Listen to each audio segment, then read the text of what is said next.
بسم الله الرحمن الرحيم الحمد لله رب العالمين الرحمن الرحيم مالك يوم الدين إياك نعبد وإياك نستعين اهدنا الصراط المستقيم صراط الذين أنعمت عليهم غير المغضوب عليهم ولا الضالين.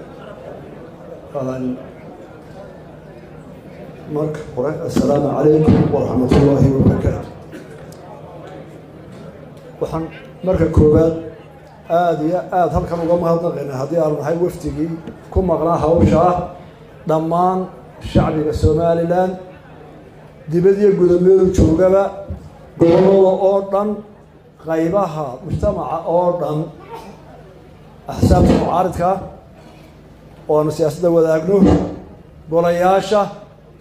dadweynaha kala nooca badan ee aqoonyahan leh ee dhalinyaro leh ee haween leh ee reer leh ee reer magaal leh ee beeraley leh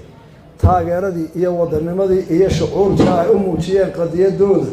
iyo sida arrinta uga socdeen uga dagaalgaleen aad baan ugu mahadnaqaaka waftiga iyo hawshiisa waxay ila tahay in laga dherigsan yahay oo social media aad looga socday idaacadaha waxaana ugu muhiimsan waa shirkii ugu horeeyay marka laga reebo kii London 2012 oo dowladda badan isugu yimaadeen London oo ahaa kii ugu horeeyay inaga iyo Soomaaliya lagu wada hadashiyo oo uu ka soo baxay go'aanadii daba soconay ee dhaxgalka ahaa oo ugu horeeyo in bariga dhawaad kontumeeyo dowladda halka yimid laga soo saaray inay Soomaaliya iyo Somaliland yihiin laba entity ama laba dhinac oo siman dhinac walba oo iyagoo si wada hadlay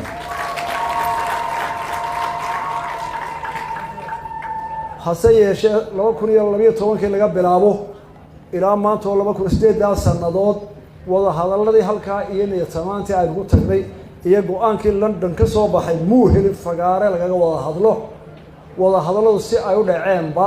waxay ahaayeen kuwa aan horan loo wadin oo ciday dhexdhexaadinaysaana aanay dhexdhexaadin dhigin dooda la gelayana aanay fagaaraha cidi joogin caalamihi dabeetana qolada Soomaaliya ay ahayd arrin ay ku marmarsadaan aynu ku wareegaysano wixii maxay ahayd kalsoonisiyo walaalnimo iyo lagu wareegaystay fagaaraha halkii laga soo qaaday la dhanac caalamka inoo ogaa lama helin fagaara laga wada hadlo shirkan wuxuu kaga duwanaa kuwii hore waxaan nasiib u yeelanay in la helo fagaare adduunka dawladii ugu xoog weynaa shiray iyagu soo qaban qaabiyeen wadaan oo dawladda Mareykanka ugu horeyso oo ay ka soo qayb galiyeen Yurub EU oo dhan dawladaha Yurub xafiiska matalayay Afrika kii matalayay African Union dawlado kale oo madaxood ay ka joogeen iyagoo madax banaan cid ka wakiilihii loona xil saaray dawladda Djibouti inay marti geliso oo iyadu maadaama ay tahay madaxweynaha jamhuuriyadda Djibouti yahay madaxweynaha Soomaaliya ee Soomaaliya dhaqankeed yaqaan ee garanaya waxa la isku hayo oo marka la murmo doodu waxay tahay halka la iska diiday garanayo kala qaban kara in isagana laga codsaday inuu arinta dhexdhexaad ka noqdo hogaamiyada maadaama ay horanta waxaan inshallah inuu mahadnaqo dhammaan haddii Soomaaliland nahay anoo dalka Soomaaliya dhulka hadaya cid shirka soo qaban qaabisay ee fagaaraha ogolaatay ee arinta 12 London laga bilaabay intii dambe sacsanay in laga wada hadlo iyo dawladda Djibouti oo xil weyn iska saartay hawl badan oo gashay aad iyo aad baan ugu mahadnaqaynaa waana u xusuusnaanaa taariikhda shirka wixii laga yiri iyo wixii la wada yiri waa dhageysateen ku celimay saddexdii cisho u dambeeyay baan ka hadlay shirka markii la dooday cudurradooda soo dhigtay madaxweynayaashii joogay iyo safiiradii matalayay dawladaha oo ka Mareykanka ugu xoog roonaa waxa loo go'aamiyay la yiraahdo arrintu waa culusta markii horreysay in la garabsado arrintu waa culusta hadday culus tahayna oo dad camadsa u kala sareeyaan baa loo guraa waxaanu wadi xageen ka bilowna waxaanu ku niriday waxaanu bilaabaynaa wixii hore loogu heshiiyay horta hal fuliyo markaas la bilaabi doonaa hadaan tii hore la fulin haba yaraatay haba weynaatay hadaan ku hore la fulinay maxaa tuduma laga bilaab sidii baa lagu guddoonsaday waxaa loo saaray guddi wasiiraha waxaan doonayaa inaan halkan ka xuso oon idiin sheego guddidaa wasiirada ah iyo adna oo wasiir karhoona ah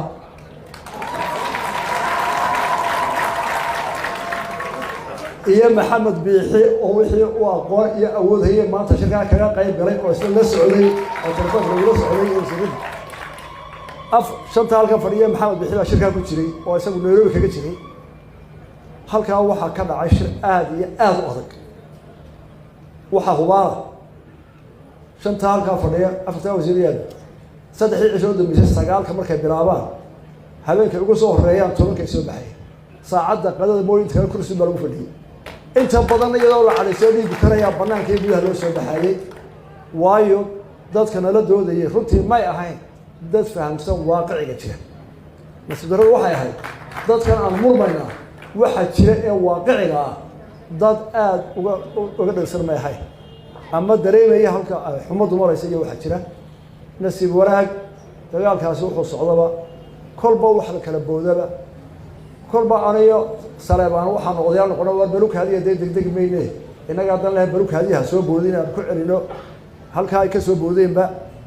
nasiib wanaag xalay saacad dambe ayaa la soo gunaaday annagu xalay waa la kala kacay waa run in lagu kala baxana waa rugoosa laakiin dowladda Jabuuti baa guntiga isha iska dhigtay madaxweynada oo isa soo taago yiri ma waa la kala gar qaadanaya waa inaan soo saara communique lagu leeyahay waxa la wehelinayay dowladaha shirka waday oo qolada Mareykanka ugu weyntahay oo yiri ma waa la xalinayaa waa la eegayaa sida loo kala garlayay waa loo kala gar qaadanaya wixii ka soo baxayna waa maqasheen qodobada ah iyo waqtiga la soo qabtay markii hore ee arrintan la weydiiyay waxaan ku galnay ma doonayno shir inta la sii yimaado la salaamo walaal kala tagay haddii hawsha loo galayo si dhab ah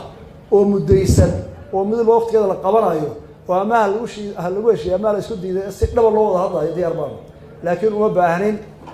tufooda ugu galaya iyo tu cid sawir lagu tusaayo iyo to abata maxay ahayd mudaharaah iyo midna ma rabo horta shirka nuxurkiisu waa ka waanu soconayaa marka saddexda qodob ugu muhiimsan yihiin tii dhaqaalaha oo ka dharagsantiin oo soo taageen inama meesh joogo wardi anaga dawladii dhaxaw anaga caalamka la midnaa kala ma ictiraafsana oo kulli cidii ku dooratay iyo cid aad u taliso oo ula tag anaga wadina ma weynaa anaga si madax banaan caalamka soo joogsan taas oo ay si dhaba ugu yiraahdo qolada wax bixisa Mareykanka ugu wareeya annagu Soomaaliya oo dhan baan wax siinayna haddii deen laga saamaxana Soomaaliya oo dhan Soomaaliyada hore oo dhan isku soo waxsin haddii idaan heshiis ku ahayn socon mayso sida u qaybsanaysa isoo looysan qeydinka saakin marka waa la iskala soo gudbay ana doorsay ictiraafaha managa soo ictiraafsan dawladda waxaan kolka aad iyo aad u mahadnaqayaa wasiiradaasi hawsha ay qabteen iyo dhibtii ku dhacday oo iminkana aanu baahnayn in halka fadhiyaan hor sayar seexdaan ilaa saacadaha hore maanta soo jeedinaya halkaa markaa ka gudbo dadka hawshan qaban qaabiya beesha caalamka mid baynu ka rabnaa Somaliland mid baa laga rabaa qoladaynu saayno waxba kama rabno xamar ma wada hadlayno waynu isaynaa waynu iskhilaafsanahay waynu kala fognahay caalamka ayaynu labadeenu u sheegaynaa halkaynu kala taaganahay oo qadiyadda inaynu caalamka gaarsiinaynaa waayo caalamka dadka isqabto wuu kala saaraa ama wada hadal baa loo kala saaraa ama maxkamad marka caalamka waxaan u sheegnay haddana halkaan uga sheegaya idinkaa Soomaaliya heshiiye ma soconayso wada haddana ma soconayso waayo beesha caalamka oo Mareykanka ugu tuwaya waxaan u sheegaynaa laba dawladood istogay baan hore ikhtiyaaraya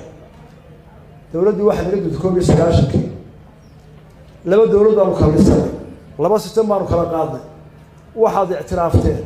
oo ictiraafkii naga dhaxeeyay siiseen oo dhaqaale naga dhaxeeyay siiseen oo barsoolkii naga dhaxeeyay siiseen qolada Soomaaliya tii marka annaga cidaan naga tagay annaguna yeeli mayno qola adintaa wada siiseen inaanu la hadalno ama u baryato ilaa wixii naga dhaxeeyay dhex noqoto oo ku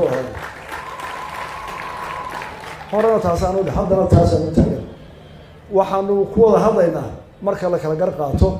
marka adiga waxa kugu xiran adduunka caalamku bixinaya aanu odhanayna ka mas-uula intaa muqdisho xukumo hadduu xukumoba ayay bay ka mas-uul yihiin laakiin Soomaaliland caalamku ka sugaysaa waxay ka mudan tahay Soomaaliland mid baan leeyahay qaran baynuna 30 sano ayaynu Soomaaliland qarannimada dhisay inaan dowladda dhisano 30 sano ka horreeyay dagaal baynu ku jirnay habad oo dumis leh oo dhibaato leh oo af leh oo xarig leh oo muran leh ilaa maalintii la isku daray habeenkii la isku daray ee aadan cadal la daariyay inagoo niyadsan oo aynu niri biqay wax walba wada qaato walaalnimada iyo shantii Soomaaliyeed doona waxa yaab lahayd markuu aadan cadal habeenkii khudbadii akhriyay mudaharaadkii ka dhacay ee iyaga gudahooda ka taagnaa oo 13 ku dhaawacmeen 3 ku dhimatay 300 loo xidhay oo dadkii martida u yimid 400 wafti ahaa ay ka yaabeen dabkaynu maalintii galnaa ilaa maanta aan taagana marka waxa la rabaa habkaynu kaga bixinahay Soomaaliland waxa laga rabaa si aynu u gaarno guusha oo nimanka inaga oo siman u wada hadalno oo ay ku soo noqoto halkay 60kii ahayd ee aynu wada lahayn ee aynu wada dhisanay ee aynu maantana wada leenahay ee wixii dhexdeena aynu ka saxayno waxaynu u baahanahay dhowr qodob baa laga rabaa ka hore waa nabadgelyo walaalayaal caalamka qancin kari mayno oo ka socon mayno haddaynu maalin walba barkad iyo ijaar isku layno oo maalin walba gurmad reeraad ku jiro dowladna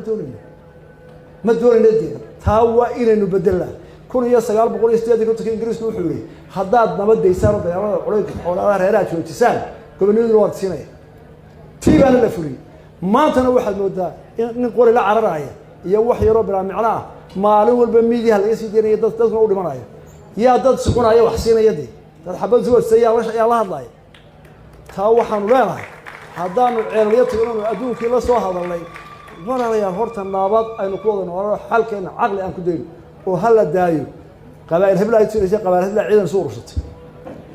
wax ka weyn baynu doonaynaa dhibaatooyinka ka baxaynu doonaynaa biyo ina heshaan baa doonaysa iskuul ina heshaan baa doonaysa caafimaad ina heshaan baa doonaysa inagu wax ma hayno ku heli mayno inuu isriino qori maalmo meel isku leeyna de walaalayaal runta markaan sheegno Soomaaliland nabad baa laga rabaa bariga galbeed والله waxa laga rabaa Soomaaliland gudaheeda inay noqoto dad bisil oo caalamka iyo dariska iyo qof walba nabad kuma shaqeysata oo aad dad vision leh aragti dheer leh ubadkooda dawladba u dhisaya dadka wanaag kula macaamilaya la maal gashan karo loo iman karo wax lagu aamini karo oo loo shaqeysan karo socon mayso qofka yimaada dalkan muxuu doonayaa waxa waxay wadaan mashruuc hebel baa la hadlo xafadeeni baa la geeyay aqal hebel bilaadisa caalamku saa kuma shaqeeyo wuxuu ku shaqeeyaa dad kala dambeeya oo is aaminsan oo waxay doonayaan caalamka meel u mara meel looga soo hoyda waxay caalamka dhex marana la kala saari karo oo ay ku aamini karaan waxooda markaas lagu maal gelinaya oo cid walba ku imanaysa oo kala soconaysa saddex waxa laga rabaa inay Soomaaliland dhabar adayga u soo muujiyeen iyo dhibaatada u soo muujiyeen iyo baabiya u soo mareen ay ka muuqatay inay fiishan ay meel ku socdaan oo iyagu wax qabsanayaan oo iyagu u dagaalamayaan qadiyadooda ku socon mayso inankii hela bahalka yara telefoonka intuu meel istaagay yiraahdo waa kan iyo kii kale iyo aan wax horohay inankan waanay inoo dhageysan waxa la soo maray waxaan ugu sheegnaa ku dhicin booshii anagu aanu soo maray tii aabaha ay adarka ku dhicin ku baabada ku dhicin ka tasho waxa doonayso laakiin caadifada telefoon ma qaadanaya oo waxa doonaya wargee adduunka loo hortay kala baa mas'uuliyadda kulba cid baa siyaasadda hogaamisa ee imka siyaasadda haya ee golayaal leh ee xisbiya leh waxaan ka codsanaynaa oo laga doonayaa siyaasiyad mas'uuliyad oo nin kale waxaan ahay golaha ama xisbi baan ama siyaasi baan markuu dadkiisa la hadlayo inuu ula hadlo qof mas'uula oo ka fikiraya Soomaaliland dad xagadaysa la dhageysan maayo xisbiga anagu reehbel la dhageysan maayo gudoomiye xaafadda soo wareegaysanaya meel ina gaarsiin maysa taas inaynu si caalami oo fikrado u baahan oo inanka suuqa jooga ee agoonka ah ee aan cidna garan aanu ka naxin waxba heli maysidoo meesha wasiir kuma lihi waxba heli maysidoo baarlamaanka cid kuma lihi waxba heli maysidoo xisbigaasi waa reehba dee walaalayaal haddii dadka hogaaminaya dadkooda ay tusi waayaan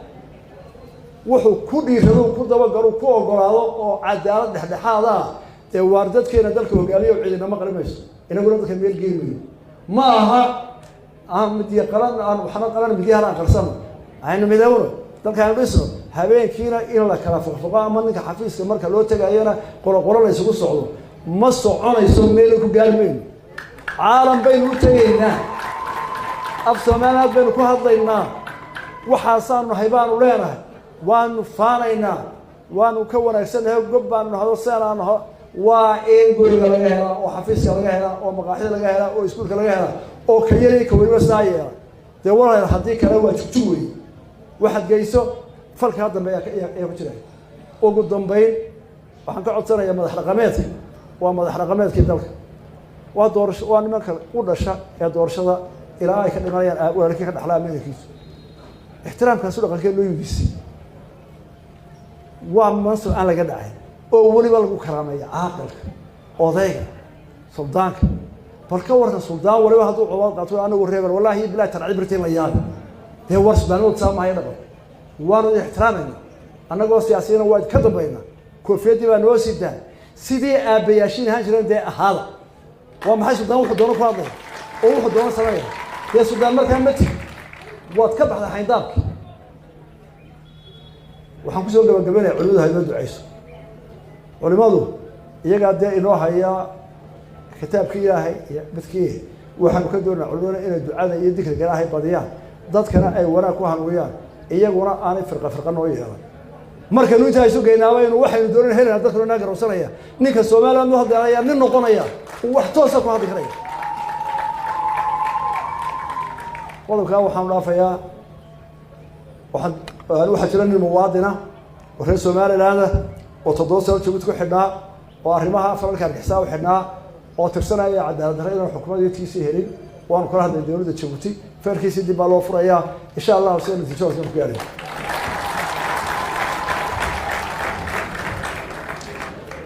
mar labaad waxaan u mahadnaqayaa cidii shirka fagaaraha noo qabatay cidii warkayga gudbisay ee dawladooda u gudbisay warkanaga qaaday iyo hadalkeennii jaanis u horeeyay mar labaad waxaan u mahadnaqayaa dawladdiina martigalsay Djibouti iyo shacbiga dadkeeda waa u ducaynaynaa ilaahay inuu barakeeyo waxaan si gaar ah ugu ducaynayaa labada xisbiya mucaaradka oo intii ay tagaynay shir walba tagaba iyagu xagga dambe lugta jiid ka ahayd maanta inay labadaba hambaliyo iyo codba ku taageereen xisbiyada iyo guddiyaasha oo maamulaya oo waa midaysan qadiyadda waxay kala marhoorayno taladana way noo taallaa sidaasaynu ku haynaa markaan qoosataanna dhegtana soo qabto waa idinku war fadhinaa waa isku qancinayna dadkuna waxay aad uga cabanayaan xisbiyada iyo duulduulka hadalooda xune aynu iska waanayno aan ku noqono oday Saleebaan aad iyo aad baan u mahadnaqayaa dhowr isdeed jir soo jeeday oo inta dhigtay oo daarayay oo ragay taageerayna aad iyo aad maxamidsa noo adkaystana aad iyo aad baan u mahadnaqaynaa waa salaamantii wassalaamu calaykum wa rahmatullaahi